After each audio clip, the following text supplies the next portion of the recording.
The sound of the gas pump clicked off, echoing faintly in the quiet of a sunlit morning.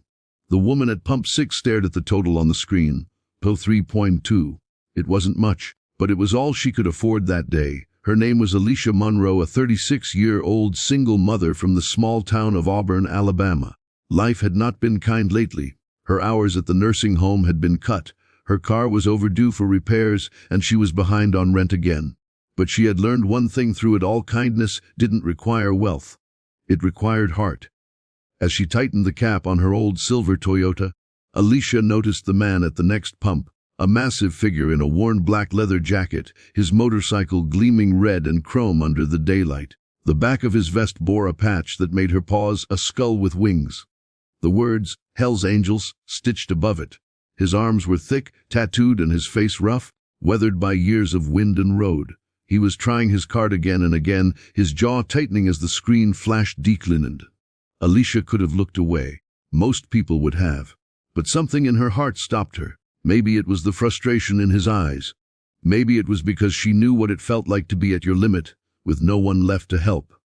Without thinking, she walked over and asked softly, "Hey, is your card not working?" The biker looked down at her, his blue eyes narrowing slightly in confusion.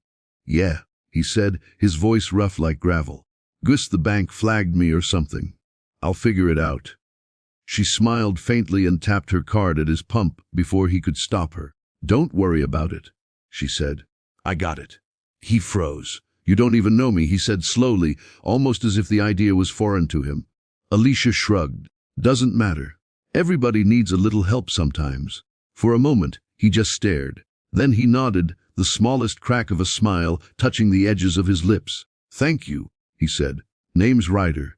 Alicia waved it off with a gentle laugh. "Take care out there, Ryder." And with that, she got in her car and drove away, thinking nothing of it. Just another small moment in her day. Another quiet act of kindness that no one would ever know about.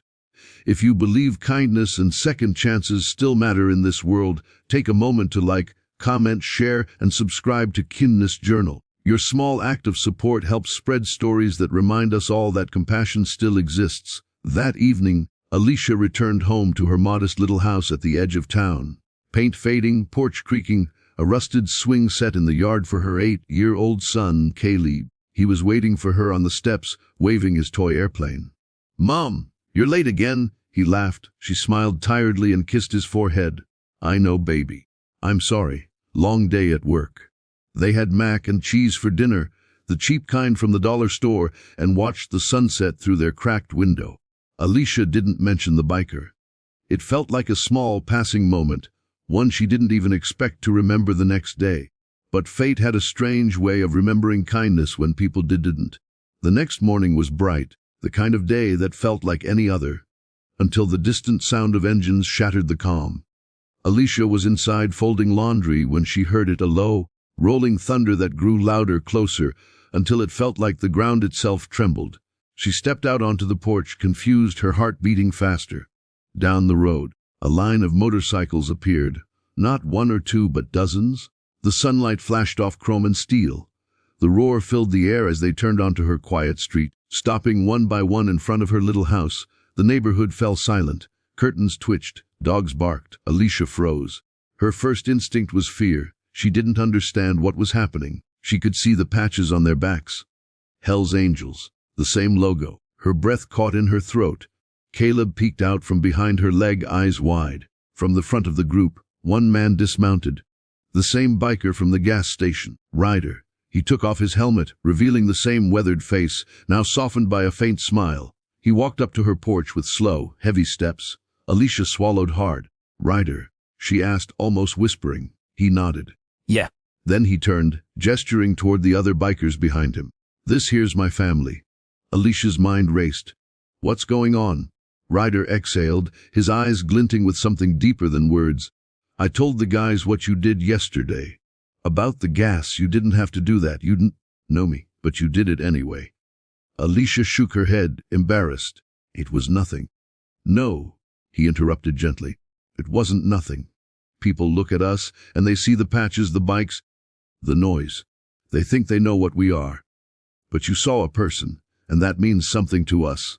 He turned again and signaled to one of the bikers at the back. The man opened a truck bed and started unloading boxes, groceries, toys, clothes, and even a new bike for Caleb. Alicia's eyes widened as she saw the pile growing in her front yard. "What are you doing?" she whispered. Ryder smiled faintly. "Paying it forward." For the next half hour, the quiet little street was filled with the sound of engines idling and laughter. The bikers helped repaint her porch, fixed the flat tires on her car, and even patched the broken swing in the yard. A few of them brought out a large box labeled Monroe Family Fund, filled with cash. They had passed a hat around among their club and neighboring chapters overnight, raising enough money to cover her rent for the year and repair her car. Alicia stood frozen in disbelief, tears streaming down her face.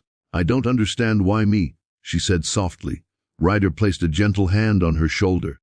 "Because you reminded us that kindness isn't about who you are. It's about what you do when nobody's watching." As the sun climbed higher, neighbors began stepping out, some filming, some clapping. The street that once judged the roar of Harley engines was now filled with gratitude. Caleb ran around the yard, laughing as one of the bikers lifted him onto a motorcycle seat, pretending to race. His joy filled the air. Alicia watched, overwhelmed. She had spent years struggling, feeling invisible, wondering if good people ever got noticed. And now here she was, standing among dozens of men society often feared, yet they had become her unexpected angels. By noon, her front yard was spotless, her porch gleaming with a fresh coat of paint, her fridge filled, and her car running again. Ryder turned to her before leaving. "You ever need anything, Alicia, you call us. You've got friends now, brothers and sisters on wheels." Alicia smiled through tears. "Thank you. I don't even know what to say." He nodded once. "You don't have to say anything. Just keep being who you are." The roar of engines filled the air again as they mounted their bikes. Caleb waved with both hands, his face glowing. Alicia stood there, hand over her heart, watching as the sea of black leather and chrome disappeared down the road. Days passed, but the story didn't fade. Someone had filmed the scene and posted it online. Within hours, the video went viral, millions of views, thousands of comments. People called it the day kindness rode in. Reporters came knocking, local news covered it, and Alicia's small act of compassion became a symbol of hope. But what mattered most wasn't the fame. It was what it sparked inside her. For the first time in years, Alicia didn't feel powerless. She began organizing small community drives, helping neighbors in need, and even starting a local kindness project with Ryder's support. The Hells Angels, once feared by many, began quietly contributing, fixing homes, donating supplies, showing that even those judged harshly by the world could carry deep compassion. It changed the town. It changed her. One evening, Alicia sat on her newly painted porch as the sky turned soft blue. Caleb was asleep inside, his toy motorcycle beside him. She looked at the quiet street, at the reflection of sunlight on her car's window, and whispered a small prayer of gratitude. Her life still wasn't perfect. There were still bills, still struggles.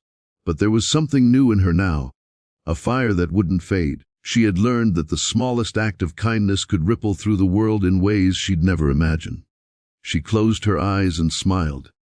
The next morning, she planned to buy an extra cup of coffee for someone at the gas station. Because now, she knew one kind act could change everything.